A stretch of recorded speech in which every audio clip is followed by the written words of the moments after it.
Raise the Roof Production.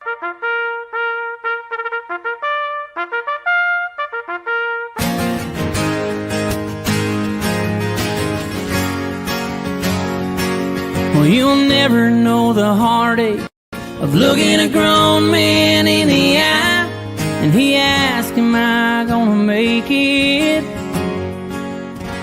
And you gotta lie. Well, they call me Doc, but I ain't got no degree. When shit hits the fan, they're calling for me.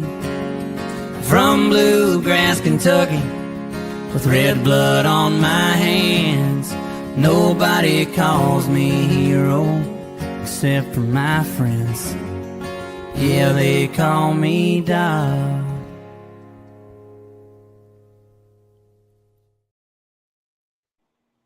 Welcome, brothers and sisters and American patriots, to our season 2 finale live of Sick Call with Doc. Your co-host, Joe Mystic Glenn, and our main supply man, Bryan Devil Dog Roof. Oh, yeah. Season 2 finale. What's up? Damn, man. Can you believe it? You know, that's nuts. You guys are like an official podcast to make it through a season 2. A lot of podcasts don't even get out of season 1, let alone season 2, man. So hell yeah. You guys are starting to, rise above and, become a different kind of podcast, so to speak. Because like I said, so many years, man, people start to drop off. Definitely. And because they don't have the drive, or, they lose focus in the mission, or it's all about, I didn't get enough views, Well, we got to thank our family, our Sick Call with Doc people. They are sharing. They are doing their best, Yep. It'll always be better, but man, thank you so much for all they do, man. Aaron Proctor, what's going on, brother? Welcome in. Hey, Ron, what's up? What's up, man? Hey, Ron. Hey, Ron. Yeah, that one teacher. Love that. Kid's name's Ron. Hey, Ron. I can't help it. I have to say, hey, Ron. Aaron? You mean Aaron? Hell yeah. Well, yeah, Doc, man. I think Aaron was in that chat last night with Vets Grow for Vets, if I'm not mistaken. Yeah, how was that last night? I bombed. It wasn't totally. bad. I tried to jump in real quick, and I did see you at there staring at your screen for a minute, and Doc and technology's not. There's my little booger. Hey, honey. Lori. Hey, Lori. Oh, Lori, what's going on? Welcome in. Oh, yeah. Welcome in. She's been a big help. Yep. Absolutely. Admin of our group. Mm-hmm. Spreads love every single day for us. Every day, without fail. Without fail. We have a thought about it, right? Being consistent is what most people thrive on, consistency. And so at minimum, we want to be there for everybody consistently every morning, right? And she's very good at it, so yeah, pretty bitchin'. Consistency. I love her. She's awesome. Yeah, hell yeah. Dude, she's definitely, and puts a smile, I'm sure, on a lot of people's faces. Oh, yeah. Mm-hmm. And she gets comments about it all the time, like when we're out talking or something like that. And people mention it, that they notice the good morning. And that's all she ever desires, man, just to let everybody know that, hey, she's thinking about you. Yeah. That's the kind of person she is. We got to talk last night a lot, for a while, actually. And she's just a truthful, kind, genuine human being. And you always feel better when you leave the call. Always. Yep. She's unapologetically authentic, man. Just like I know, right? So, she is who she is. She's a little crazy, she grew up we both did in the infantry. And so all of my brothers, we were all doing crazy shit, and she was right there with us doing beer bongs, just whatever, getting sloshed, having parties, just, scrapping a little bit. She's right up in the middle of all of it. That's awesome. Yeah. What's up, Greg? So you guys wanna talk about our guest first? You want to talk about what we learned from season 2? What would you think you guys start first? It's your call. Yeah, I think we just kind of really quickly summarize it, and then we'll kind of reflect. and, go from there. So if you were to summarize it, Doc, how would you summarize season 2 for yourself? It solidified our mission in my heart, in my mind. Yeah. The first season was like, wow, we made it through first season, and blown away by the people that came out in the first season. We were blown out. Joe. I mean, we were taking naps after podcasts, man. Yeah. And season 2 just for me solidified our mission. I'm never gonna stop unless we get down to 1 follower. And then there's still 1. We can keep going. Yep. So 0 a day, no more suicide. Yeah, no more. And let me repeat it: over 50,000 of our brothers and sisters from Iraq and Kuwait have committed suicide. We only lost 75. Only, I hate to say that. I don't mean that, but 7,500 in the war, 7 to 8 times it throughout the war and up to now. It has to stop.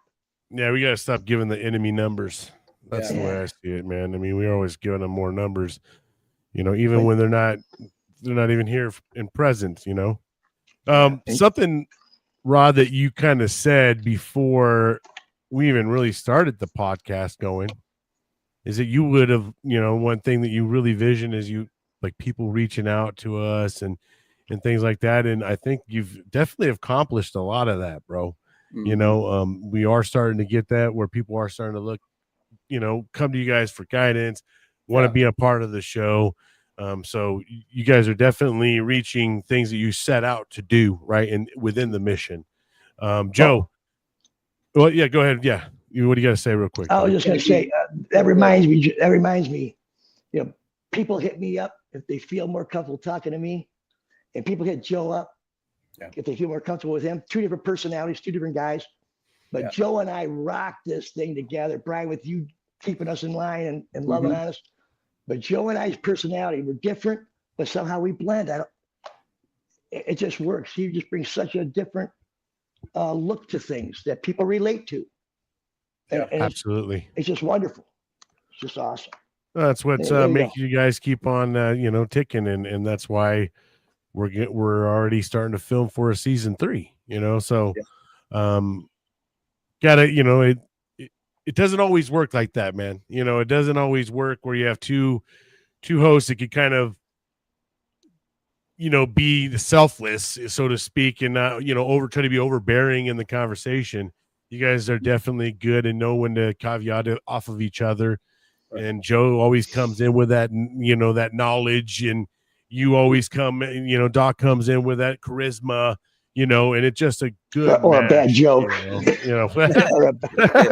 Right. We're all good for one of those, but it just, you guys are on the right trajectory, and wouldn't it be without all these great people coming in here, like Dirk and all these other people, Eric, Jacqueline, Greg, thank Lori, you all for being Aaron, here. Thank you. Everybody coming in and liking what we're doing and commenting, all those great things. Right. Joe, what is a big summary for you, man, for season 2? Once you guys had started mentioning that, I started thinking a little bit. I think it was just eye-opening for me. And I guess it would take a little bit long time for me to explain it, so I'll try to paraphrase. But initially, before I started doing these things and started talking to people and started doing my videos on growing and stuff, I thought I was the only one, right? I thought it was just me. I'm fucked up, so I need to separate myself from the world, right? Because I don't want to damage anybody else, right? Well, through our guests and learning about childhoods, which you're not alone if you had a bad childhood, I promise, right? This is what I learned. Through not landing on your feet coming out of the military, all your experiences in the military, that's a different story, but not landing on your feet, having a struggle, trying to get used to civilian life was very eye-opening. That it wasn't, there was a lot of people that experienced it just like me. The only thing that I am more passionate about now is helping other people heal, because there's a lot of people that need healing. Okay. And I guess that I have come a little bit further than some of these folks. And so I want to reach my hand back and drag you guys with me. Come on. I got you. And that's kind of humbling and a good feeling to me that I have some kind of words that may help another individual, at least one, which I know it's way more than that. So this season, man, really helped me, I don't know, feel better about who the hell I am as a human being, and and it doesn't define me. I define myself, and, all those beautiful things are what play through my head. But just understanding that there's a lot of help needed out there. And here I am, man. I'm ready. Let's do this. Let's help. Yeah. So that's about my summary for that. I learned one last thing. I learned to listen more and shut the fuck up more. Shut the fuck up. Yep. Mm-hmm. I'm still working on it, y'all. Yeah, bro. I know. I have to tell you that's a fucking hard thing to do. There was a saying. Listen, I don't mean hear. I mean listen. Yeah. Stop there's thinking that of what saying. you want to say next and just listen. And when remember that saying, Rod? You have 2 ears and 1 mouth. Listen more than you speak. And it's a real simple rule, but if you follow it, man, I don't know, you get to the bottom of things a little bit easier. Mm-hmm. Yeah. I figured out that I try to say things that I think are important. Sure. And if I can't get it out when I think of it, it's gone. We lose it. And how could the world go without my words like that? Yeah. I mean, right. Like for God's sake, Rod, Yeah. So that's another reason why I probably talk more than I listen to it, because I don't want to forget the important things I want to say to people. Right. No, absolutely. But not everything's important, I gotta say, for me too, I think I always learn a lot too, right? I mean, sometimes you really, something a guest will say, it just really rings with you, or really translate with you. I lost my dad 5 years ago, and there was a lot of stories this season kind of that intertwined their father, and it just kept bringing me back to me and my dad. Tommy and his son Dakota came on this season. That was kind of one of the first times that we really ever had that happen, where we had a caregiver who was his son. Yeah. And he's taking care of his dad. That one was a super inspirational story and very humbling in the realm of how selfless of an act is it for him to give up his young, his 20s to kind of take care of his dad, man. I mean, and it's not an easy task. Veterans, we're not easy to deal with. No. We're no fucking cup of teas. You know what I mean?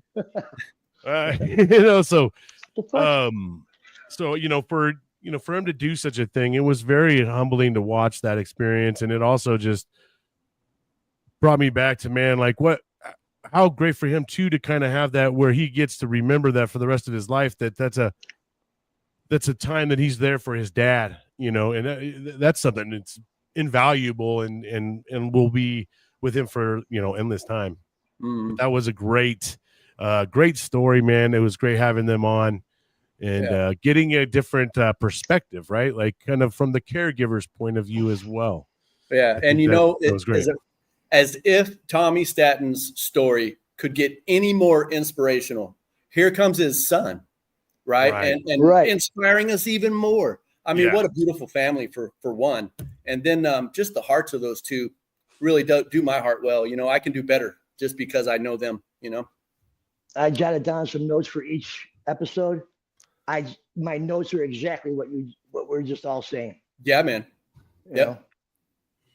Yeah, absolutely beautiful. And like I said, there's a lot of stories in there about people talking about their dad. Even the first guest from the kickoff the season, James Sparks, talked about his dad and how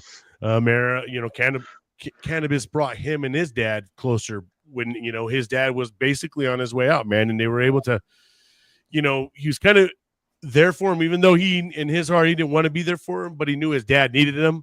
And what a selfless act that was. So I mean, season 2 was really, we opened it up a lot, I think, into talking about things like that with our family members and close relationships and things like that. Common denominators to our struggle. All right. And so we all have these common denominators. And once we start to realize that we are all a lot alike, I mean, I know we have our different ideas and different opinions, but we're a lot alike, man. And I don't know, it's just kind of a good feeling. I don't know how else to put that. when you bring in the people part about it, right, and you take out the divisive stuff in the life of everybody, we have a lot more in common than we all think we do, right? You know, we just get caught up with this divisive shit and stuff. So, you know, and that's what's great. Like I said, hearing all these stories, it just really humbles you, man, and it brings you down to like humanity and you know, people that are learning and getting help from a plant and able to get themselves off all these pharmaceuticals and things like that as well. What I see the same thing with all of our guests we've had on, especially all the veteran guests. Once a veteran has decided enough is enough, I'm not gonna fucking sit here and wallow. I'm gonna find something that excites me. I'm gonna take one step into this journey, a different freaking direction. I'm gonna go after what I don't know what I love yet. It could be drawing, it could be music, it could be whatever your gig is. They all decided to go find something to make them proud of themselves and to start working towards a goal that they love and believe in. With James, it was family and faith in his God and the love of growing. What did he say about how could you not have a good day when you see a cannabis plant? Right. You know, and that man suffered losses a lot. He lost his boy, he lost his house, you know, and look at his comeback. He didn't sit, he went after it. That's what veterans need to do. Get after yourself. Well, the thing is, man, is all of us were taught to be resilient, adapt and overcome, you know, because shit, man, you put in a shitty situation, you got to get out of it. Right. So we are taught to adapt and overcome. Something that we struggle with, though, is being resilient when we get out, man. We lose a little bit of that, you know, and I don't know if it's because we don't have each other to bounce off the resilience or what it is. It ends up, you know, making us lose that, but eventually you find it again and you're like, man, I can do this. I climbed a mountain before and I put a freaking flag up there. Let's rise. Let's go. You know what I mean? Yeah. And a lot of the stories, though, they all had like this turning point, like something just clicked. And it said, enough is enough. No more. I was just going to say that.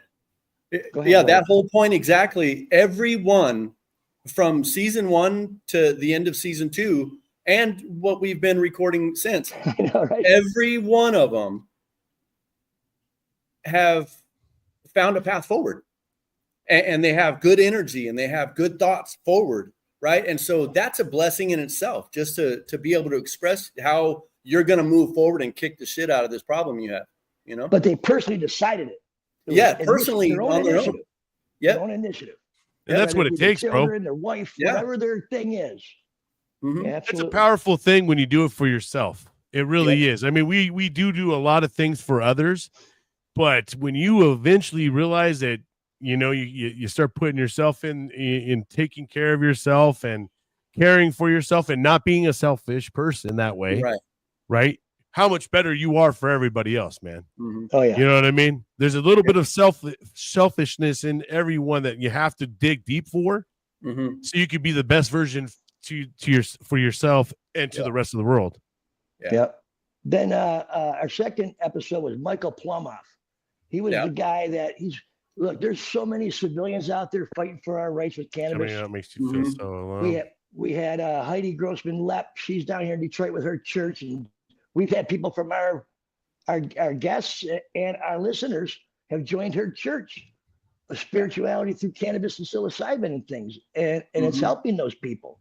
And Michael Plumoff is one of those guys who goes to Washington and fights for our rights, and I applaud him for that. And I'm glad he come on to teach us the difference between what is it? Deregulation versus just leave it alone. Deschedule versus deregulation.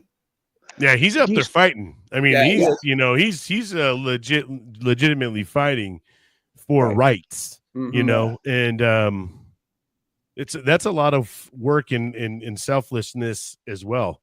And it's part of our mission.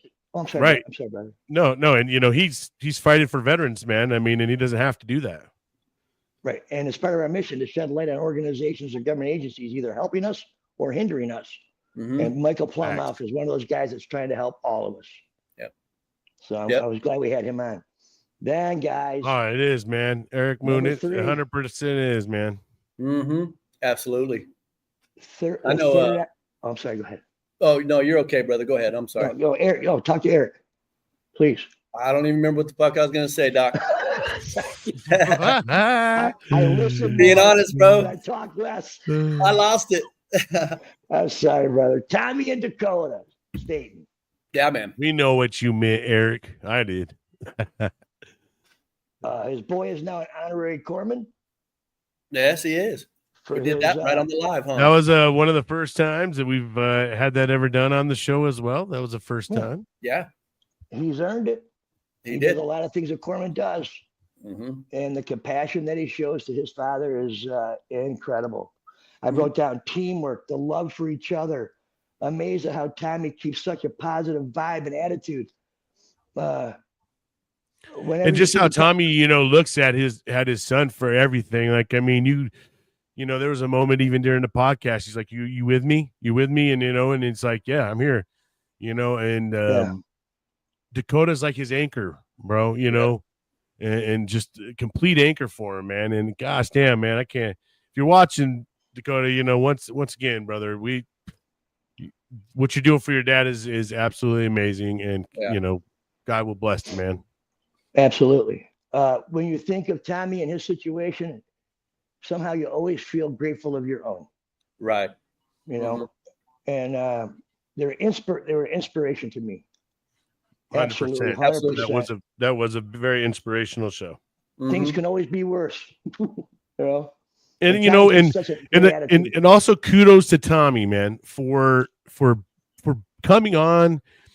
Even though he has tics, he's got things going on, and he may not feel comfortable being in front of a camera. He still came and gave us his experience, and God bless him for that, man. I mean, once again, something he didn't have to do, but you know what? He did it for his brothers and sisters, because once again, it's something that someone can learn from, and we can learn from each other so much. So talking about these things, whether you deploy, didn't deploy, you have experience in something in life, you never know who can gain something from that, Yeah. And the cool thing with Tommy is that when Joe and I and you talked, our very first person that we said needs to come on the show is Tommy. But as his brother and knowing him, Joe and I knew he needed time to get his life more organized, his home more organized, their schedule down pat. We're like, brother, you just name the day and time. Well, you're welcome. It was midway through season. It was earlier in season 2, so it was weeks later. But we knew he needed it, and he knew he needed it, and he got it, and it came out. He had the courage to do it. Man. It was like awesome. Yep. Yeah. He showed vulnerability, and 100%. It didn't even faze him, and so good on him for that. Not a lot of people can be vulnerable like that on a stage, or a podcast, let alone, Absolutely. So, another big step. What about this guy, Max Bland? Episode 4. My boy Max, man. Yeah. That was a good show. The younger veterans that I'm meeting through doing this, I am seriously impressed with them. Yeah. Because they're finding their light or whatever they love and getting out of the nonsense sooner than a lot of guys. Joe, you were 15 years in the Wallows, huh? Yeah, I was. And other veterans have said the same thing as you. It's like, I'm glad there's Ashley's like here, Doc. Your daughter just wants you to know she's here and she loves you. So, hey, man, I know you don't usually see the comments. They're small, but I can see it. Dad, I'm here listening while I clean. Shit, my bad. I let you off, but yeah. You know why she's cleaning her house right now? What time is it? Because she uses cannabis instead of alcohol, and she has a great life now. She's over a year and a half sober now. Outstanding. Hello, congratulations. Yeah, and her man just got out of rehab, so now they're both clean and going good. And I love you, sweetheart. Yeah, Max Plan is a good guy, man. He definitely is a great dude. He's big. Definitely one of those names you see in the community. Some of these names that you just see over and over that are always supporting, liking, sharing, always, you get to know them just from these comments. And then, when you bring them on, I'm like, oh, dude, I remember them I've seen their names so many times, Yeah. It's funny. His name sounds like a Hollywood name. Coming to theaters, Max Bland. Like he's some action hero or something.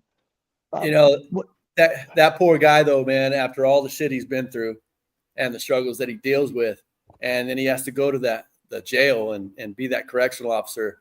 What a pain in the ass that's got to be for healing purposes.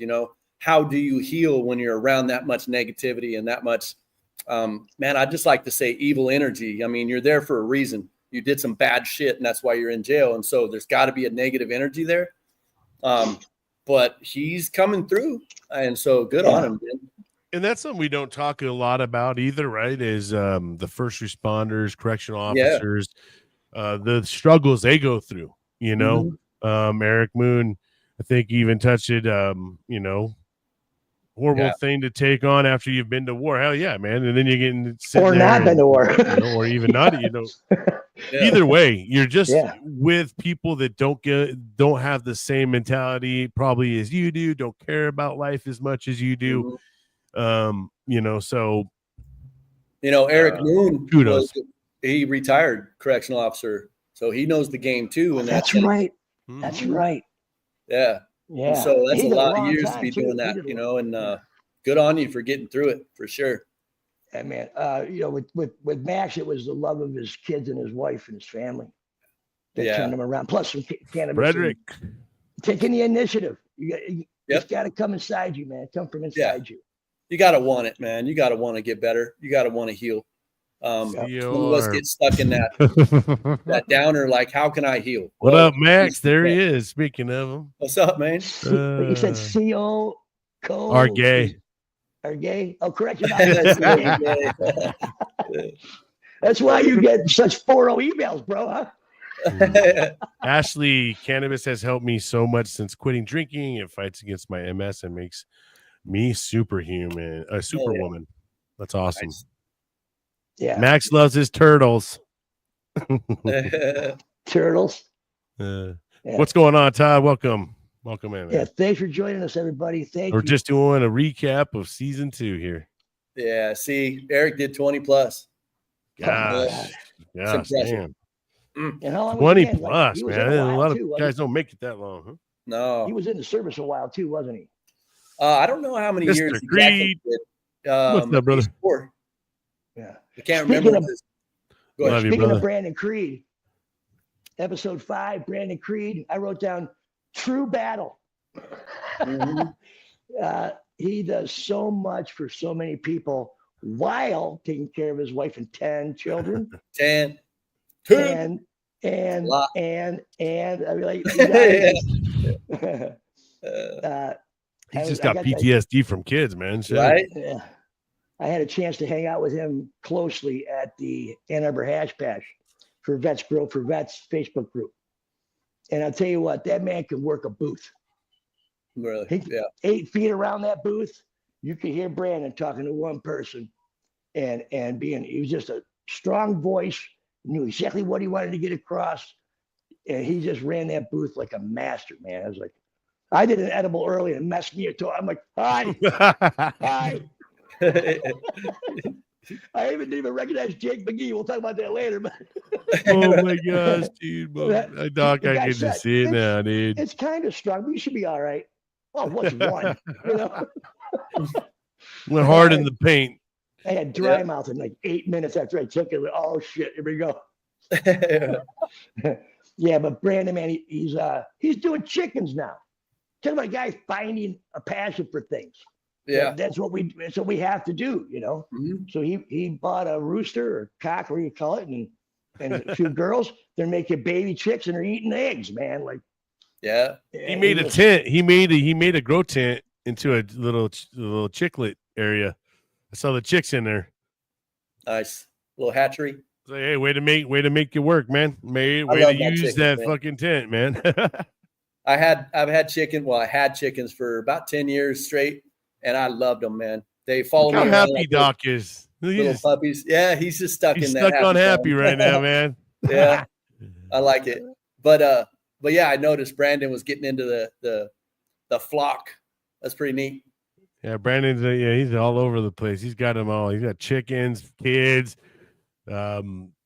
what are those? He does like greenhouses. Yeah, yeah, What you need? yeah.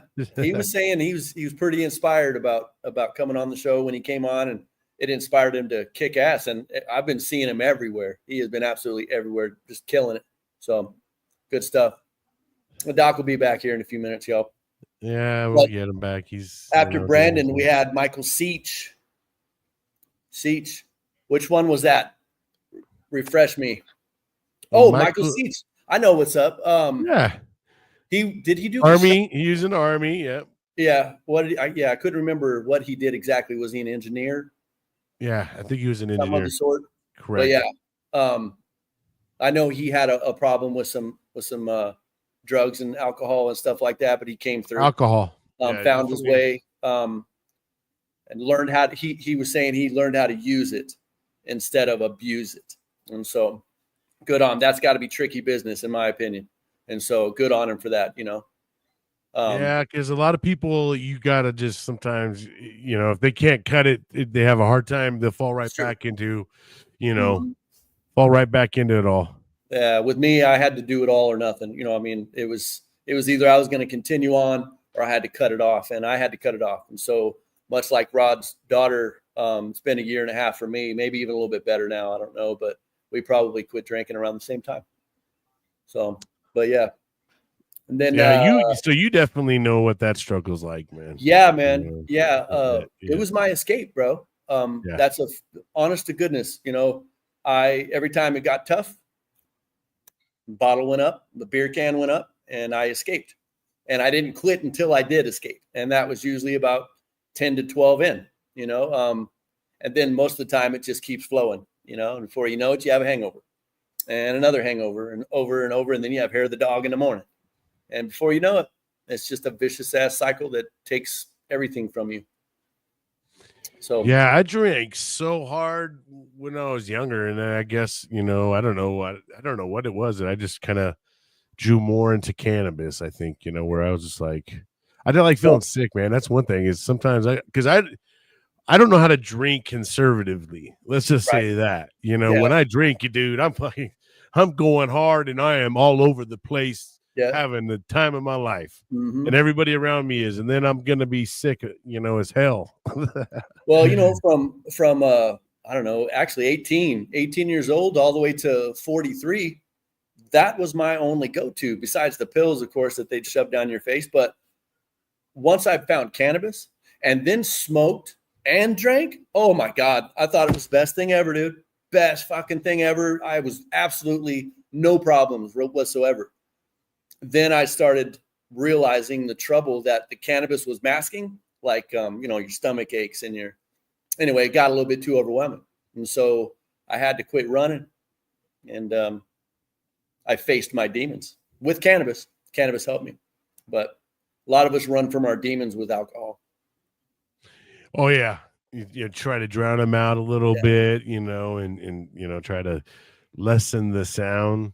Dude, I'd lie to myself. Hey man, I'm just going to have 4 tonight. I got it under control. For me, there was no control in it. I'd tell myself I did. I'd have that 4, but like I told you on your podcast, man, I'd have 2 sitting in the back, nice and cold, ready in case the 4th wasn't enough. And it was never enough, bro. We're getting Doc back in, boy. He's just still loading in. Yeah, he's back there, but he's just still trying to load in. And that's one of the things too. I think in the military, drinking's pretty heavy. Yeah, it's what you do. We'd fucking get ripped, and then have to get up 05 and go running. Dude, in formation, dude, and just sitting there. Dudes would be like, "Bleh," and then just keep on going. Like.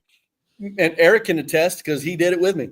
We would be drunk running battalion formations. We would get into our PT clothes and hit first formation and just be lit. Laughy, joking around, having a blast, and go on a freaking 6 to 10 mile run in the snow. Yeah, it was just normal business for us until it wasn't. You got old enough and it killed you. What's up, Doc? You better? Man, I had my phone sitting here up against inside my laptop. My screen's behind the phone. It holds it nice and placed there. Yeah. And the heat from my laptop just shut my phone down. Oh no. I had It my phone in the overheated fri- it. I have my phone in the freezer. I'm talking about Brandon's cock. He doesn't even know what's going on. Oh, shit. So sorry about that, guys. It was a great show till then, it just goes to show you, shit happens, man. It all depends on your attitude. Mm, I would normally be livid. My laptop would be out in the street, and my phone would be up on my old lady, 100 feet from here. So right. it's all good. Before we lost you, we were getting ready to go to talk about Michael Seach. We kind of Michael briefly Seach. talked about it. Yeah, we'll go ahead and let you. Another young veteran doing better, right? Yes. He's got things on his mind. He wants to get his business management degree, and I hope that he's going after that or something else he decides. He was through a whole lot of stuff from mental health to homelessness, foster care, alcohol, drugs, jail. Yeah, And there it is. I remember now. I knew Doc would have the notes, man. I remember him now. He just decided there has to be another way. And there always is. And through the love, We really need his him love for the his memory. kids, the love of his kids, and he's got Sam now, his girl Sam. So he's doing much, much better. He said the RSO is helping him get off the alcohol more, so he's working on things. Mhm. And Aaron Yeah. Moon got drunk and ran 5 miles. Yeah. We were talking about our early days, man. Well, how much drinking you do while you're in the military. So a lot of guys end up turning into pretty good alcoholics when they get out, because for one, it kind of, that's something in relation to something they were comfortable doing, right, with other people. Well, it's so much more socially acceptable than cannabis. Yeah. And that too. Well, that's This is why we all bullshit. go hard in the paint in the military. It's because when we go all back and fucking, and everyone that joined probably joined with already mental health issues, with coming from, their childhood or whatever, Mhm. And then they come in and now they're around a whole bunch of motherfuckers that been through some shit and a little careless, guys drinking, jumping off the third deck, with a poncho liner, acting like it's his parachute. Yeah. Doesn't work too well. Right? Oh, man. Man, dude. Yeah, man. But Michael's another one of those younger veterans, man. That's impressing me. Mhm. Just like David with his shirts, 0 a day, young veteran, getting his shit together early, and it's good to see. Yep, I'm glad we're helping him make a difference too. Any little piece we have, So, Agreed. So our 7th episode, Jesse Jones. Yeah, Jesse was on last night on the chat. Yeah, we got to talk to aviation him. bosunmate. Yep, he was aviation bosunmate. Then got out of that, went into, for lack of better words, the Merchant Marines, but it was another name for it. Love the sea, a great sailor. Just love being a sailor. And he found his passion, and that passion is music. Yeah. He writes music, he writes lyrics, he writes the music. Mm-hmm. He's become extremely active here in Michigan within the not so famous artists that are working to get there. Right. He's working with people from at his level and higher. He's striving for excellence in what he's doing. And he had bipolar, lots of mental health issues. He had a big breakdown while he was serving in the Merchant Marines, and just fired off, boom, and spiraled out for a long time till he found his way. But again, his self-initiative, saying enough is enough. I need to be happy, and taking those first steps, in whatever direction it is. Look, you're going to struggle on your journey to what you're going to find. Yeah. Right? Just because, okay, I'm going to go after my dreams doesn't mean you're not going to have more struggles. Right. But at least it's worth something to go after, whatever it might be, There's that saying, it's hard to struggle. That's hard, right? But it's also hard to change and get better. So pick your hard. Which one do you want? I'd rather be struggling to get better than just sitting there and wallowing in my shit. I don't want that. You don't get anywhere. You never get any better. And everybody around you suffers for it. Like, man, do better. Get out there, kick its ass, I saw that on Facebook today, a list of those things. once said, marriage is hard. Yeah. Divorce is hard. Pick your hard. Pick your heart. Right. It had a number of those, but pick your hard. Yep. And so, can I let the cat out of the bag about Jesse? Yeah, I would. I was gonna. So, Joe and I always talk about, we wonder how coming onto the podcast affects you in positive ways or negative. Fucking call us, Yeah. Jesse said that when he was already on his journey and he was fumbling and trying to fumble.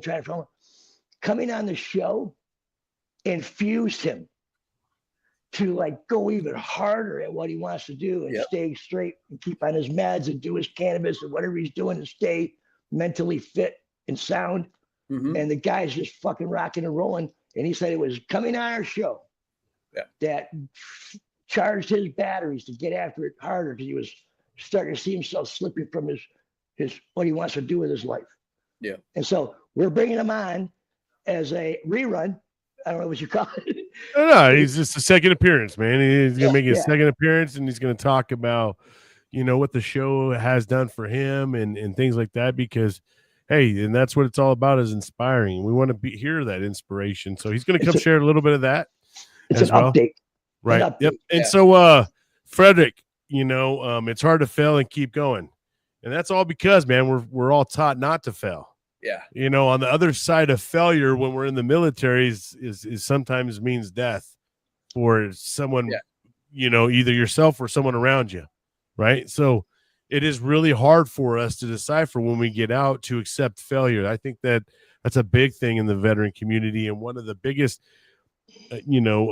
things that trip us up, right, is once you start seeing a little bit of failure. 'Cause shit, I'll tell you what, once you get into the civilian world, there's a lot of failure out there. Yeah. And you ain't gonna go land that first job you go try to get in. You think, I was in the Marine Corps and I've been for 4 years, and then bro, they don't care. You know what I mean? They don't care if you were sergeant, staff sergeant. It's did it relate to their job? No. And then you get in there, and then you're like, whoa, this is a little bit of a circus I wasn't ready for. Like, oh man. Well, you know what? It's hard. It's hard to fail and keep going, and it's hard to fail and quit. Pick your hard. Frederick. Yeah. And failing's not a bad thing. It's how you react to the failure is where that's the point that makes it bad or good. It's the reaction to that failure. You know what I mean? So however you take that failure, you could turn that failure into something better, right? Yeah. And sometimes things happen for a reason. It's not your time. That's not the right thing. There's something better down the road. But the one thing is certainly don't freaking quit, right? And that's where a lot of people just say, it's not going my way. It's not doing what I wanted to do. I'm done. It's yeah. Hey, you would have waited 2 more days, dude. Something was getting ready to bail for you, but someone watched you quit 2 days early. Yeah. Huh. Well, I know that I don't believe anybody that hasn't failed many times. Period. I don't think man, failure's part of the game. Failure's part of life. Failure's part of growing up and part of it's part of it. I'll give you an example. So when I do my videos, I generally have all these beautiful plants, right? And people that aren't so, I guess, well-versed in growing are like, oh, I can't wait to be that way. You have no idea how many plants I've lost. You have no idea how much shit I've been through, but I kept going, right? Because I had a thought. I need to be up there. And I know I'm going to fail. And I know I'm going to succeed too. And so keep your ass moving. It's always better on the other side, man. And what did I say last night? There was something. It was maybe it was on a show. Where was it? We were talking. We were talking. It was about fear. Oh yeah. Behind your fear is what you want. You got to break through the fear. And you know what? Everybody's afraid of failing. Go fail, because behind it is your success. Yeah. Keep going. Yeah. Wasn't it your? And if you quit, you may never see that success. That's the part that I think that a lot of people give up on themselves too early. Now that's when you failed. is when Right. When you just quit and you walk away from it. Yeah, man, that's, you can just count it as a. Sometimes there's fails out there that are not going to change. It's going to be a fail, right? You know, and it is what it is. You know what I mean? Yeah. Life is far from perfect, and we're far from perfect as well. So, yeah. In my business, I fail every day, and that's it. We just got to keep moving forward. You know, still standing. Yep. You know, because I also do good stuff, and those things are building momentum. So you got to stay with it, man. Just wash those failures off, learn from them. Fucking next. Yeah. I've come to realize that my life, I put it in the likes of, it's like climbing a mountain, right? And it just, sometimes there's easy patches when you're hiking up a mountain, and then sometimes there's that time you need to pull out the oxygen mask because it's getting rough, you know, and you can't barely breathe, and then, you know, or the rain starts heavily and you gotta dig in, you know. The main thing is to try to get to the top of your mountain, and you may reach one mountain just to find out you need to climb another. Right. But the thing about it is just like Lori has said, you got to keep going, move forward, right? One step in front of the other, man. Keep going. In front of the other, you know what I mean? Even if you get knocked back a little bit, just keep on. You got to make up that ground. Yep. You know? And if you climb to the top of the mountain and it wasn't what you thought it was, you still did it. Yep. Well, that's the worst part too, is you get up to the top of the mountain, you think, yeah, I'm there. It's done. And you get her. Oh my God! There's another one. You know what I mean? And that's how it is in life sometimes too, right? It's all in how you see it. It's all in your vision. And so then our 8th episode, Felipe, he has more letters in his full name than supercalifragilisticexpialidocious. Felipe Moose Keys, if I can remember it right. Master Sergeant, Army. Got out more recently, a more recent vet, and we grabbed a hold of him right away because we didn't want him going down that whole 5, 10, 15 year.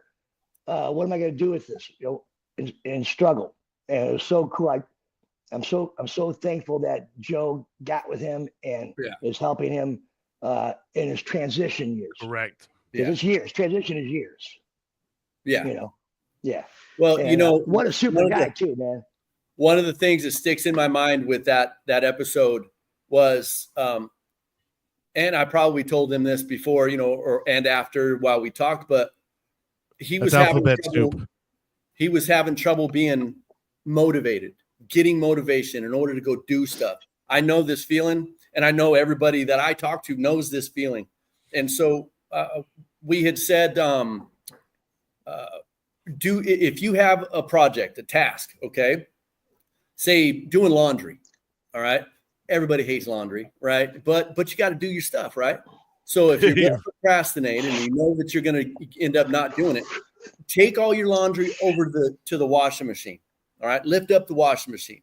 Stop for the day. You did one thing. You had forward momentum towards your goal, right? And then tomorrow, just take out one pair of pants. If that's all you can do, man, take out one pair of pants, put it in the washer. You've done something.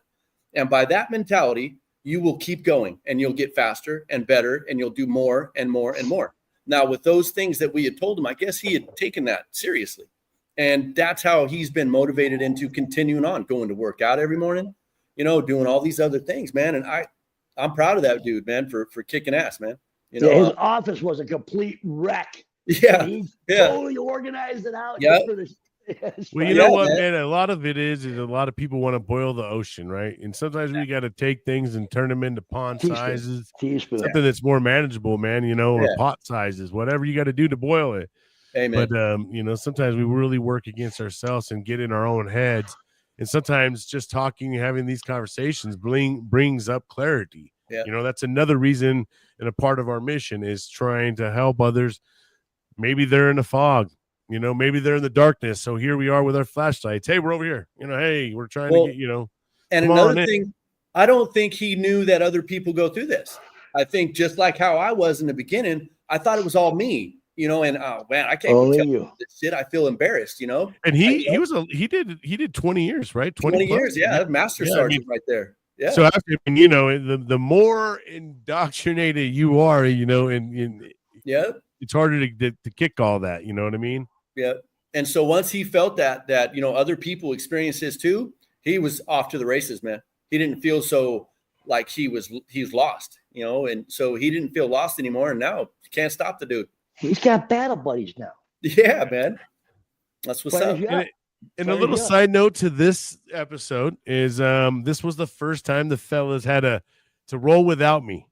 And, you know, so some of you guys may not even know that, right? Because they were flawless with it and they made it, we made it work. But that was probably the first time, you know, that we took off the training wheel, so to speak. And I forgot about that, man. They kind of ran that show by themselves. So that was all Joe's doing. I just showed up like I always do. Yeah, man, we made it happen. Run it, Joe. All kinds of stuff going on. Micah Hahn. Oh yeah, Micah. Yep, 9th episode. Again, I've seen him in the chats today. Been through a lot. Faith. He's become a chaplain for down at the VFW, I think it is, and you know he's found not just at the way. VFW. He's he's just kind of opened his own church, I think, too, right? Like his He's own online church. Yes. He's got a Facebook page, yeah, mm-hmm. And good for him.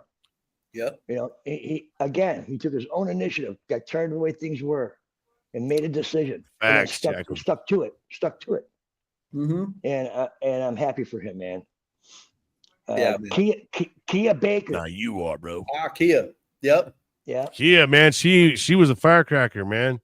Yeah. You know, she definitely was. And it's nice to have the female perspective as well, right? We do sometimes in the veteran community find a lot of male veterans that talk a lot. Yeah. It's a lot harder to sometimes get our sisters out there and get their perspective and things like that. So it's always refreshing, right, to have the female perspective, you know, from the things that she sees and experiences as well, you know, because sometimes when you don't walk in, you know, a mile in someone's shoes, you have no idea, right, what it's like. So it is nice to hear it from someone else. She had a host of medical problems after she got out and then when she got out, they got worse. And through cannabis and psilocybin and through ketamine, you know, I don't know a whole lot about that. I'm not going to speak on it. But apparently she's rocking and rolling. And Kia is a Navy corpsman like me. And she has her own podcast. So any of our female veteran listeners, Kia Baker on Roku has the Female Veteran podcast. Citizen Green TV. Citizen Green TV. And that's where I found her. I saw it when I went to go look at our show. Hers was right next to us. I'm like, what? Or something like that. You know, it's like, and next thing you know, Kia was on our show. And she's a very caring person. She really wants to help her female veterans out, man. Give them a voice, give them a platform. Just like this platform gives you a voice to speak what you want to say, uncensored. Let her rip, you know. And very grateful she was on. All right. Well, before we move on to the next guest, we're going to go ahead and take a quick break. I think we might as well give some love to an amazing veteran out there who's got a awesome product line out there that I'm using, and I'm telling you, it works.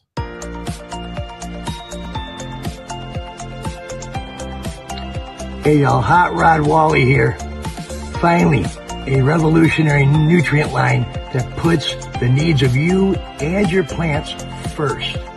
Easy to use, forgiving, tweakable, versatile, and clean. Utopic Essential Nutrients blends only the most refined raw materials, the perfect blend of plant hormones derived from kelp, along with silica and humates, makes Utopic a powerhouse plant food. From commercial industrial growers down to our beloved hobbyists. Come discover our truth at www.utopicessentialnutrients.com. Come get them. American made, veteran owned, we are Doc Goodbeard. It's more than just looking good. When it comes to your beard, we believe you can have it all. Thoughtfully designed, unique fragrances, and affordable prices. We strive to provide a line of uniquely scented balms and oils that you won't find in other products. Come on, rock with Doc, and remember, it's all about the beard, man. So what do you say? Let's take that average beard and make it badass. Go to docbeard.com. So, hey, you guys want to give your plants some steroids? Nootropic shit is like not giving your plants a steroids, little man. bit of some steroids, all right? You want to give it a little boost of life? They come out. I've never had such huge fan leaves on my plants. So, Nitrate, awesome nitrogen, stuff. brother. Also, anybody out there, if you got something that you would like to promote and it's veteran related, we would love to promote your stuff on here, just like you saw those two veteran products. We would love to share what you guys got out there. That's what we're about, as well as getting, what you guys are doing out there and supporting it. It's, if you send me a little quick write-up, I can put something together and we can just throw it on here. If you want to promote something, we'd love to get you That's guys out awesome, there Brian. promote it. Thanks, man. That's awesome. Let's make some commercials. Let's go. Yeah, we need some. I know you guys are getting tired of the same old commercials. Let's we got to pull it up. We're gonna start seeing some more every day is Saturday ones. Every time I hear that Rock with Doc and that Good Beard one, I'm like, fuck, I should have thought of that. Rock with Doc. Justin, welcome in, man. Right? Should have thought of that one. That's awesome. And guess what? Possible chance he's going to be on Let's season get it 3, out guys. there. It might be a chance he'll be on season 3, so you get to meet Doc Goodbeard pretty soon. That'd Oh, be yeah. cool. Oh, that's Yeah. right. Yeah, We're Kevin hoping will to. be joining us on the show, and you get to hear his amazing story and how much cannabis has helped him. He also struggled with alcohol addiction, and it to the point it crippled him. So he's very open and candid about his story. So it'll be a good one. Good deal. Yeah. But that's just what we got here on this show. We hear amazing story after amazing story, and it even after we've had so many guests, it never amazes me how we hear a different story and a different perspective, and that's the great part about this. And I don't know if a lot of people out there know it, but there's not a lot of shows out there like this one in particular that are out there educating veterans, trying to find alternative methods. Trying to heal in a holistic way and, trying to save some of our brothers and sisters in the meanwhile. But that's why 100% I support this show. And I thank everybody out there who continues to support it. And the more you guys keep pushing this like button and keep sharing it out with your friends, your family, you feel like anybody out there has an amazing story that you think they should share. They don't have to be deployed. They don't have to be, we're not looking for war heroes. We're just looking for people with amazing stories. Everyday service members, yeah, 100%. You ain't got to be a Navy SEAL with freaking Congressional Medal of Heart to come on our show. You could just be us. Yep. So share your story of perseverance, right? Because we're looking for about 30 to 60 seconds. Sorry, Joe. Sorry, Kelly. Oh, you're okay. Go ahead, man. I got so tunnel vision right there. Go ahead and finish what you're saying. Seconds. Gotcha. Yeah. For the commercial. But stories of perseverance, man. A lot, like I was telling, just like what I said earlier, we feel alone. We feel like, oh, this is just me. Well, hearing these stories and giving people chances to talk about it, and somebody reach out to them and say, man, I feel the same way, and anyway, the stories of perseverance and getting over your hurdles, or at least trying to, at least having the act to try to get through it. And we're there to help hold you up, pull you through. So that's that whole beauty. No judgment, man. I think that's what a lot of people struggle with when it comes to using cannabis is being judged, right? Yeah. All the taboo that a lot of us grew up with growing up and hearing about potheads and, all these, things that you hear. So, that's another thing here is trying to normalize it and also educate family members, people out there that may be judging and making it hard for the veteran to have some kind of a recovery. So now they're going and out having to do these pharmaceuticals that are really at the end of the day hurting your body or hurting something, you know, and some of these people end up, you know, taking their lives because of the medications they're on. Right. I mean, or there's the a lot judgment of from friends and family, or judgment from friends and family. Yeah. Right. At your There's so lowest many level. side effects to these dang pills that people take, you know, and you watch these commercials, your eyes are going to start bleeding and rectal bleeding and you know, it's like, dude, whoa, you know, these things people are taking, man, just to like, you know, and that's the thing, you know, and trying to get to where the veteran people feel comfortable doing it without being judged. Because I used to have to hide it myself. Before I found my wife, who was, you know, when I finally learned, like, I can't hide it. No, I'm just gonna be honest with the next girl I date. She don't like it. Well, then shit, we can't wear it. We're not working. You know what I mean? Like, this is just who I am. You know, I'm tired of like trying to hide it. And then when someone finds out you're high or something, or you smoke, then guess what they do? They use that against you. You know, everything you do now is because you got high. Oh, you forgot. Well, because you're high, or you know, or can't trust their word because they're a stoner. Right. You know, all the stigmas that come with it. Yeah. So I feel like the more that we start to normalize this, we talk about it, you know, don't feel like, guys, this is just, you know, you have to share it with a veteran or something. Share this with your family member, someone that you want to hear about it. Because some of the guests that we've had on here never used cannabis ever before joining the military, Joe being one of them.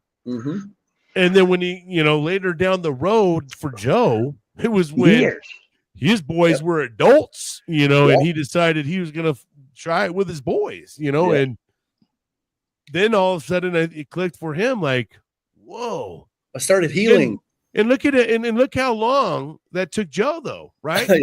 Unfortunately, Joe had to go through 18 years of darkness with his family, you know, or whatever, you know, through the ups and downs and stuff before he got that relief. Through cannabis, right? And now it's changed your life. It's changed your life so much, dude. Incredibly. You're an advocate. You're an educator. You're a wizard when it comes to all of it. I mean, a lot of people, I mean, look at you for your wizardry when it comes to growing, you know what I mean? So you've taken it and you not just, you know, you've cared about it more than just a hobby. You've taken this so serious that you've, just like a doc would, right? I saw do your research, man, right? And then you want to help with others. With it, you know, so. And, you know, just like I told you on the show, man, I lost the ability to be doc when I got hurt and got removed from the military. This is my opportunity to continue to be doc, just through education and counseling, if that's what it takes, you know, but helping you help yourself, you know. Let's see. That's what we're trying to get Lori on, by the way. Man. So that's a beautiful point, Eric. You know, we've been talking about that forever. I am a huge advocate for spouses. My spouse in particular, my rock. I'm telling you, if it wasn't for her, you know, guys, I wouldn't be here. Makes a difference. It makes a difference in your healing process, journey, journey, and where you go with it. The unconditional love, having someone there to kind of, they do, you know, when you go flying off the hinge, right? Like, and you know, you look scary for a little bit there. You have that person who's like knows you and knows that you're a loving person, that you had that switch turn for a second. You know, you need that person to help you dial you back in, right? And that is crucial, man, and so crucial. I know it took me a minute. You know, I didn't do it right when I got out. That's why my two kids had to go through so much crap, because I didn't have a good relationship right off rip. Because I mean, I wasn't good reacting to things and things like that either. You know, I was used to reacting like 0 to 60, like, what the, you know, like they're probably afraid to come to you and talk to you and stuff, you know, because right, dude, because of my reaction. You know, I wouldn't even be mad at the people or whoever's in front of me. I'm mad at the situation. Everybody around me just thinks I'm mad at them, you know, because I'm just projecting, and I'm fucking, you know, my reaction's horrible. Reaction, you know, gets action in that one way or another. You know what I mean? Yeah. So. No, but I call Lori my mental warrior. She's the one that helps me keep this right. If this stays right, everything. Get her in, Eric. Get her in. Yeah. Yeah, we're working on Vicky. She's not much on the whole social media thing or anything like that, but we're working on it. We'll put one of those brown paper bags over her head. We'll put eyes in eye holes. She'll be the unknown spouse. Yeah, she probably wouldn't take that, man. Very I'm going to have a general conversation real quick, and she'll quickly learn how easy it is with us. Yeah. Yeah. It is pretty simple. We are dispelling the myths, because if you've watched our show and you think cannabis is something negative, I can't help you. We're dispelling the myths. And now psilocybin, man, I'm starting to learn more and more about that. Joe has learned a bunch about that. Mm-hmm. Holy cow, is microdosing helping our veterans, man. Man, and sometimes, you know, people build corrals for us to live in. We don't have to live in those corrals all the time. Sometimes you can get outside those corrals and find out what's out on side there. You know what I mean? Sometimes we're just made to think something, right? Like, and then when you grow up, you start to see like, wait a second, that doesn't make sense to me, right? Like, you know, I've been just, you know, because you start to realize things and things just like cannabis and how much it, I can't tell you how ashamed people get to be feeling sometimes about it. I know I did. It was embarrassing to even, you know, talk about it, because it wasn't a normal thing. A lot of people at parties, they drink alcohol. Yeah. Right. Not most people are totally out there smoking weed. You want to go out there and smoke weed, you're out there by yourself, like, and then everybody's like, damn, what's that smell? Like, right. You know, man, I'll take cannabis any day over alcohol. Oh, 100, dude. That's coming from an alcoholic. Oh, man. Yeah. I mean, you know, I don't like feeling, I hate feeling nauseous. Yeah. That you sucks. know, that's one thing I do not like. And so, if anything, cannabis takes nausea away for me, and I don't have that crazy feeling like the next day. And as I've gotten older, dude, the recovery time is horrible. And like I said, I am not a person that knows anything about moderation when it comes to drinking. It's just, it's hard to go home for me. I'm not like, like 2 beers and I'm done. No, give me the motherfucking 30 pack. Yeah. We're gonna start, you know, we're gonna start beer bonging them and shit. You know? Yeah, right. So you do a case of beer a day long enough, you don't have hangovers no more. Well, I sure did, man. Boy, it would get me. Oh, Lord have mercy. Yeah. Feel like absolute dog shit all day. Yeah, you know?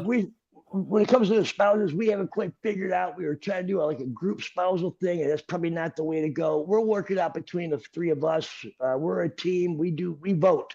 I'll bring up an idea, and then both guys will go, I don't know. Okay, that's a 0. Next, who's got an idea? It is absolutely love between us, and we make our decisions together. So we'll figure it out for the spouses. They got a great story to tell, and it needs to be out there. 100%. Yeah, Lori loves to tell the story, man. Sometimes I can't look at the camera when she's talking. I kind of get embarrassed. You know, I'm sure that the veterans will get embarrassed. Look, man, yeah, I did a bunch of shit. I just don't like to talk about it too much, you know? Right. Or someone talk about it like you're not even sitting there. Yeah, they'll get right after it, bro. And I'm like, oh my God, she's going to tell him this one, you know? And my combat brothers do the same shit. You know, they've told my kids things that I did not want them to know about what I've done, you know? And so, hey, here we are, you know? Well, the truth will set you free, Joe. Yeah. Or your friends will. Yeah, that's what they'll say. Yeah, man. But, you know, giving the ideas to my kids, you know, they're like, oh, Dad did that? Oh, I can do it then. No, you can't. No, don't go do that. No one said it was right. You know? Yeah, no one said it was right. Yeah, that's funny. Yeah. All right, so now episode 11 with Master Rochi, man. Yeah, loved his hat, dude, too. Bro, he was a cool dude, man. Namaste. Yeah, good. Man. And we had a shit ton in common. Who knew? You know, that was a cool he's dude. an Army medic as well. Yeah, medic and went infantry, and so that whole vibe, I'd never heard anybody else that's done that. You know, I went infantry to medic, and so yeah, right. I missed that. What was that? Man. He was talking about CBD. I missed He that. said, I just say, I swear it's CBD, LOL. Why are your eyes so red then? Yeah, right. Yeah, Matt. So I gotta do a joke on me. I'm gonna do a joke on me. I said to my wife, and think about Master Roach and his beard, Joe with his beard. I've been trying to grow my beard out, right? And so check it out. I said to my wife the other day, I just turned 60, right? So I go, look, my handlebar mustache. I'm so old, my handlebar mustache fell from here to here. No shit. I've never grown it out. It's starting to curl up like a handlebar mustache. Got to It comb really it, does Bob. sound like you need that Doc Goodbeard in your life, man. So, I'll get him on the phone here shortly. Yeah. I've been meaning to get to him for a while now. Yeah. Master Roachy, though, he's been an advocate since he's gotten out of the service. Well, prior, but way more after service. Mm-hmm. He's got his own still edibles fighting for going cannabis on. rights as well. Yes. He's got a line of a product line, right? With all the CBD and stuff. Essential oils, was it? Which one was it? I have to go back to my notes. I think it was. In fact, I know that it had cannabinoids in it. So maybe isn't he trying to specialize certain gummies for certain med problems? I know that I think so. I think he's supposed to get it down. I think he's trying to dwindle into what works best for what. He was talking about singling out the specific cannabinoids like CBG. And, they're starting to say CBG is the mother of all cannabinoids. They say that that's where it starts, and then it starts expanding. I don't necessarily know how to put that into words really yet, but I will. But anyway, he's talking about having these particular cannabinoids that are really helping in his product that, the rubs, the salves, whatever you call it. I don't remember. I think he called it a salve. But yeah, good stuff. I can tell you that all these cannabinoids are doing great things for people. Yeah. He had a great story where his wife today was a girlfriend, and then they broke up, and then they got back together once his head was straight, and they're having a great life together. I remember that from the show. Yeah. So that's awesome. Having a partner, man, in life is very helpful. We're supposed to get on Rochi's podcast. Am I correct? Yes. I just haven't gotten there. And even Kia wanted me and you, Joe, to come on singularly on the female veteran podcast. Just to share our Chicago Doc and our story, like we do for our. He's going to talk about a different kind of transition you guys are going through. Oops. I don't know which one of us would look uglier, Joe. Me or you, man. Transition over. Yeah. Oh man. And you know what, man? I'll tell you, you guys is season finale, episode 12, Marine Corps Sergeant Jake McGee. I was blown away by the glass blowing, bro. Dude, like talent. He's got talent. Gosh, the talent. And he actually liked it so much. He how they came across it is through a date, right? That's him and a date. Yeah. His date was artistic. He was thinking, what can I do with a date? So he took her glass blowing out of all places for a first date. I don't think I've ever heard of glass blowing for a first date. I thought that was pretty cool. Me too. He thought she would really like it. Well, he ends up really liking it to the point that he goes and takes and becomes like a master glass blower. Yeah, he goes to other countries for this. Yeah, am I right? Right. Yeah, and learns from masters of this stuff. Yeah, I was really impressed. And I mean, and like he said, he's not a mass producer of them. It's more of work and art for him. So he's not going to throw out like thousands, but he has produced quite a few. And I just, my gosh, man, some of the pieces that he actually displayed for us, if you guys go back and watch it, he actually sat there and gave us some of his displays. He has some of the coolest pieces for blowing, I mean, some smoke, man. It's some good stuff. He made one glass piece just for Sick Holiday Doc episode. Remember that? The very first thing he showed us was, I was inspired last night and I made this. Mm-hmm. Yeah, he does them every day, he said. He goes out there every day and does something. And what a beautiful thing to find purpose, right? And something that makes you feel like you've accomplished something throughout the day. Those are other tips that I try to tell everyone. If you're hurting, man, if you don't have something to do, you're bored, whatever, you feel like you don't have any purpose, go find a hobby. Do something that you do and make anything. Hey, and you know what? There's nothing wrong with reaching back to your youth. Yes. And bringing it back out again, man. Yep. Fucking used to collect baseball cards or used to do this. Hey, now you're an adult. Go now have some really fun with it, right? Like go coach a team, a kids team, do something. Yeah, you gotta get involved with your community. There's a lot of great things out there for us, one way or the other. Even nonprofits, that can benefit you. Or if there's not one, make one for you, for the community, and be the next great one. But the biggest part about it is making everybody feel out there like, hey, man, just because, your service stopped doesn't mean that you have to stop life or, right. that your identity doesn't stop there. Hey, it's okay to be proud of what we've done and be proud to serve. There's nothing wrong with that. Everybody should be gosh damn proud of what they've done. It's okay to eat that humble pie and be proud of yourself, because look at the percentage of folks that actually go and make that kind of commitment. See how many people out there go and serve. It's a small percent, right? But someone out there's got to do it, man.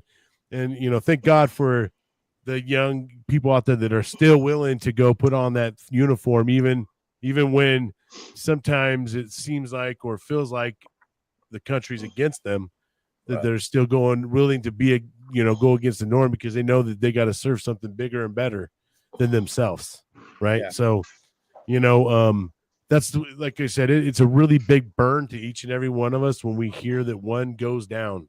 We take a negative number, and especially when it's someone who has deployed or something before, because I give that number back to the enemy, and that really pisses me off that we're still giving them points. Yeah. You know what I mean? Even when they're not here anymore and we're not present with them. So, we got to find a better way, whether that's just talking about things, starting normalizing things as well, and stop making motherfuckers feel horrible for wanting to get help, because it ain't the help you get, you know what I mean? Or the way you're used to, your norm. Not everybody's norm is it's gonna fit each other. Right. We've had 22 examples of people being in the complete dark without hope. Decide, I'm done with this. It's got to be a better way, and use your initiative to do it. And we all had initiative and motivation in the service. Isn't that crazy? What happened? Just think about that right now. We've had 22 guests. Yeah. Right? 21, really, but yeah. Well, you're right. Almost 22 though. Yep. And then that's 22, of people out there losing their lives out there, and according to the average, right, that they say a daily. We know it's more sometimes, but it's just unique. It's fitting that we've had that many stories kind of right now as we're talking about it.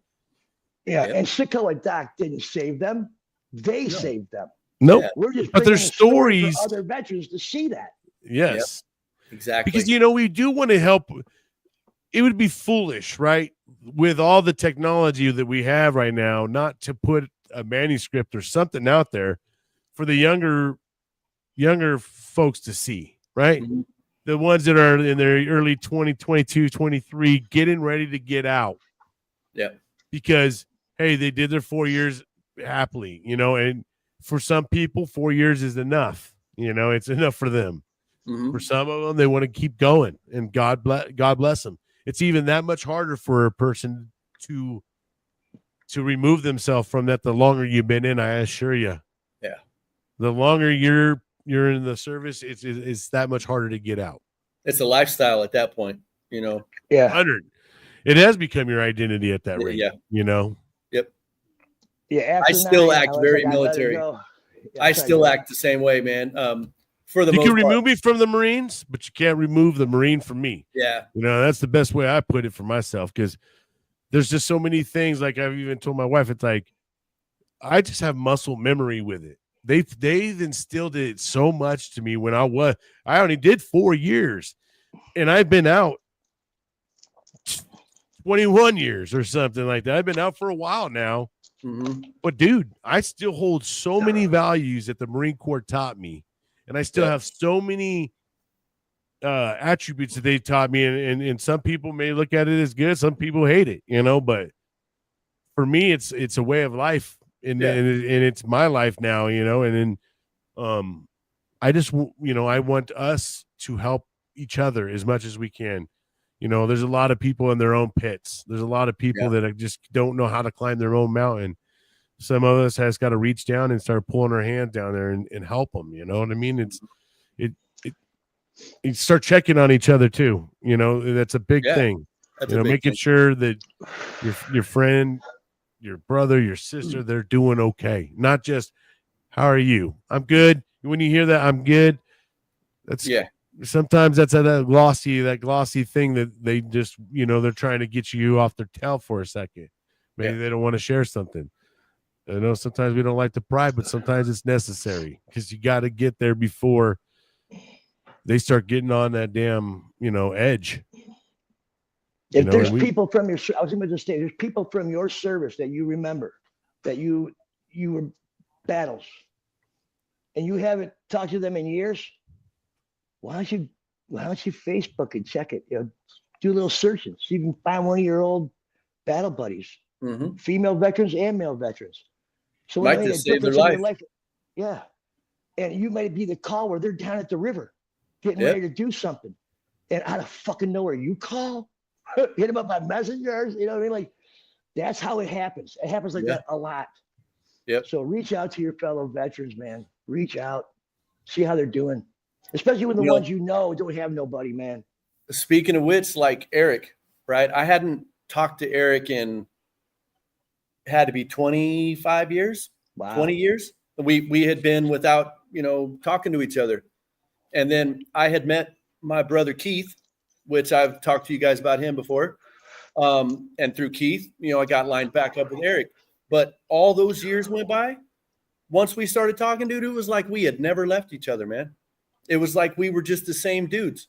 It was kind of amazing, you know, but now, I mean, like Eric and Keith, they come to my house, 4th of July, they're all going to be here. We're just going to be partying, you know, and hanging out, you know, smoking some dubs, you know, it's going to be great.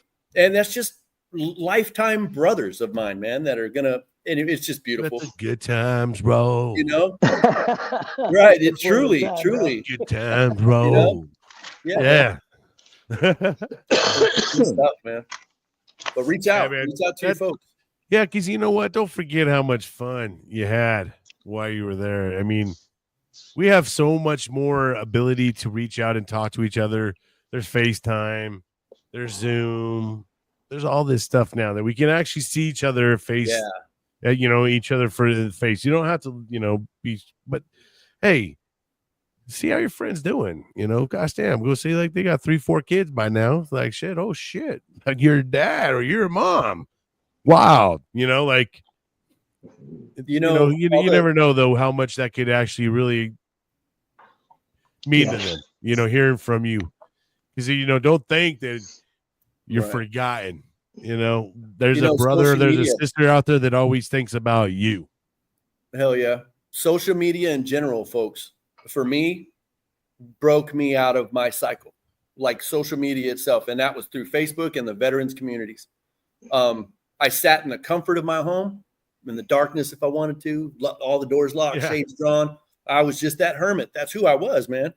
So I was able to reach out into the world in the comfort of my own home, and I could shut it off at any time that I got overwhelmed. You were in control. Said. And so there's a lot of control, which seems to be a lot of our issues is control.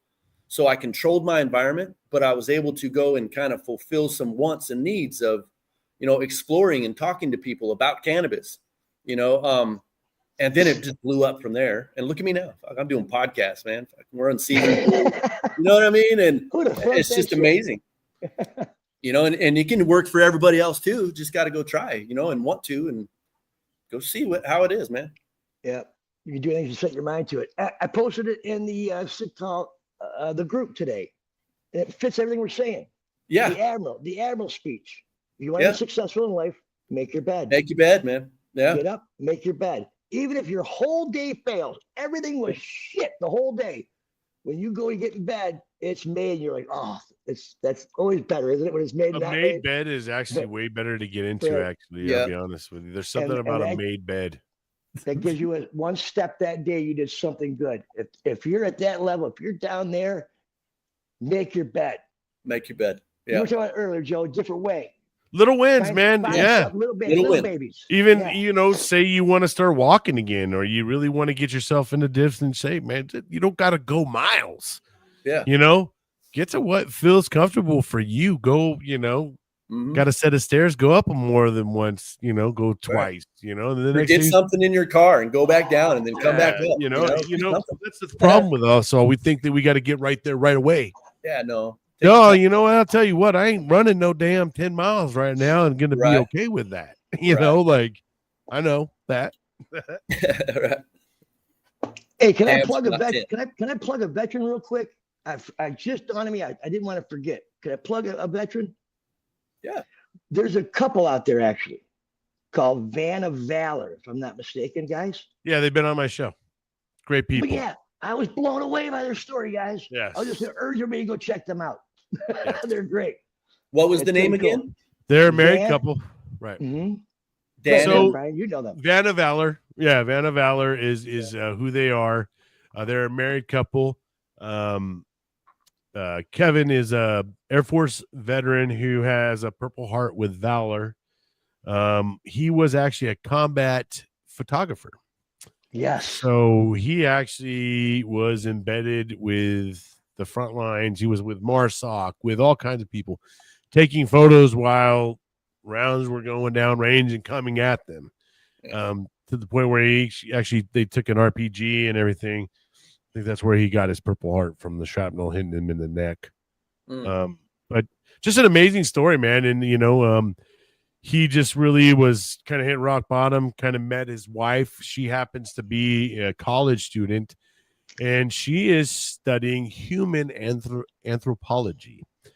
And so she's actually, which this is what ties them into each other, is now they're going around the country and they're making sure that they capture every single Purple Heart recipient. There's a lot out there that are not in the Washington, D.C. books.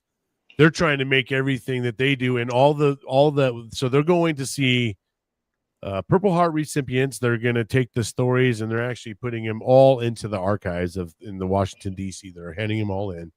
Mm-hmm. They're making the list, and then they're also going and talking to Gold Star families.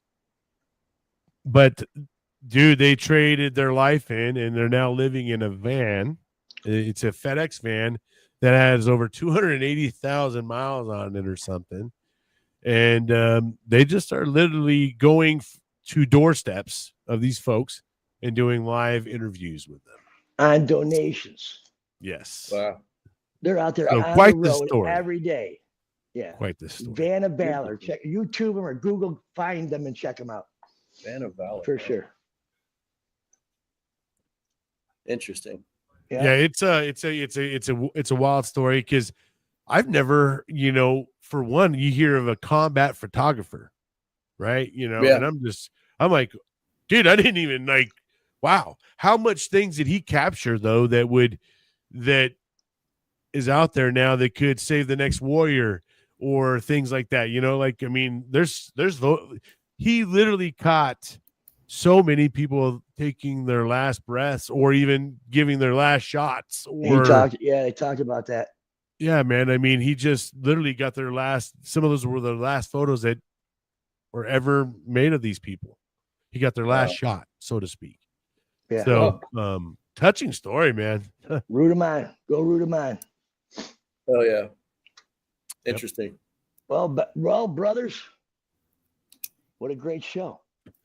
Yep. And, be ready for season 3, guys. It's going to be,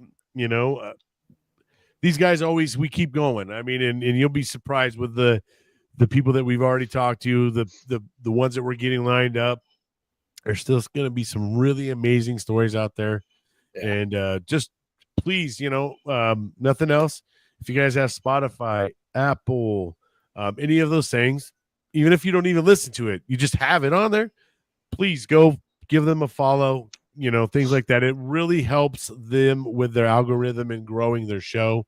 And that's important for the duration, to get this message out. Yeah. Because the mission here is a big one, and it's going against the normal, right? So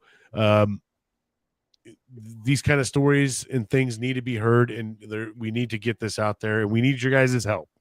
We need everybody's help out there, and we really appreciate everybody that has stopped by.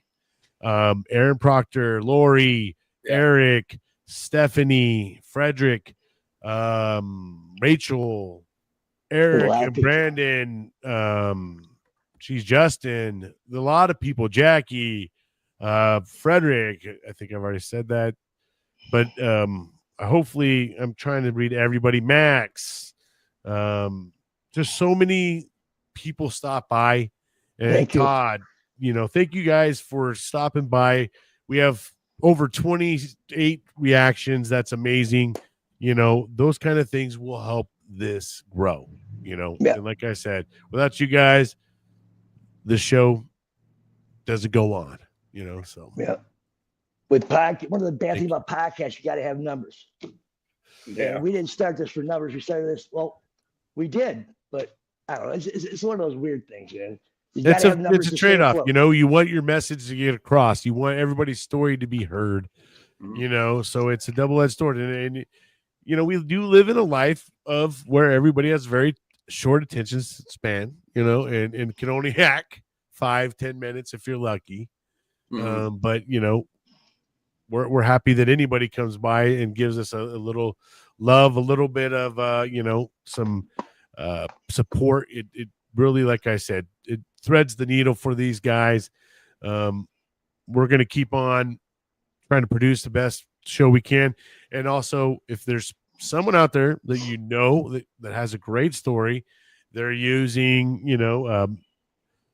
a holistic way of getting through life without having to be on. I mean, there's guys and girls out there 20 plus subscribed meds. We want to try to, give someone another method of how they can heal without maybe hurting something else in your body. Yep. The long-term side effects of most of these are what's killing them. So I believe that certain medications are good for a time. Okay. Thank you, Frederick. But you have to moderate. And the docs and the pharmaceutical companies are not going to moderate. They're going to want you to take more. So we need to get rid of that shit. Absolutely. Yeah. And any last words, guys, before we head out? We put in about 92 minutes into this.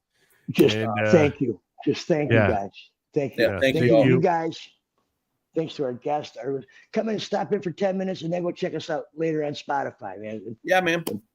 And listen, guys, if you're looking for help with growing, you just want to know, how do I get seeds? How do I start growing? We got resources out there. We got friends. Sir. We got veteran groups out there that are willing to help their brothers and sisters get them going to start making their own meds and give them a healthy way of doing it. So don't be shy. Give us an email just for those kind of things as well. If you guys need us to point you in the direction to help you with some kind of a resource, you want to start making your medicine. You want to find out, Joe is damn, man.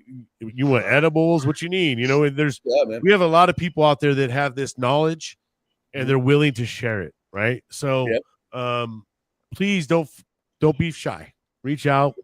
You have a question, you want to start a plant, you want to start one off, hey, man, here's a seed. Let's get it going. I don't bite unless you want me to, y'all. So, come on out and ask that question. And there's no dumb questions in my opinion, and so and go give Joe Misfit a follow on like YouTube and stuff. He has a lot of very knowledgeable videos out there for how to grow from seed all the way through to harvest, and he even does cool things with his plants, making them bonsais, and a lot of. But hey, as a matter of fact, y'all, tomorrow evening at 7 p.m. Central, Lori and I will be going on for a minute with some misfits. We'll talk about whatever, man. Might even have some plants to show you guys if you're interested. What time? Yeah, he has about every stage of life of them. So I have a grow shop that I have them from babies all the way up to finishing up and everything in between, and that'll be 7 p.m. Central Time. Definitely check that out. Yep. It's always a good time hanging out with Joe and Lori. Yeah. And check out the page, y'all. Definitely going to learn something. So yeah. And it looks like that. That's right. Hey, Bryan, thanks for saying yes. Joe, thanks for saying yes. Yeah, man. It's good. I appreciate both y'all, man. Much love to everybody. Appreciate everybody out there. Much love, much respect. Please take care of yourself. We all need you every fucking day. Every day. If I got to be here every day, you got to be here every fucking day. Let's go. All right. We love everybody. Why do we got to remind you you're a badass, people? Come on. Yeah, man. Yeah. If you need to hear it, come see me. I have no problem. You know, I'm a big cheerleader for my brothers and sisters. Hell yeah. You know, but hey, don't let the day kick your ass. Make sure you're out there kicking your own. And let's go. Have a great one, everybody. Thank you so much. Everybody. Thank you for watching. Please like and subscribe.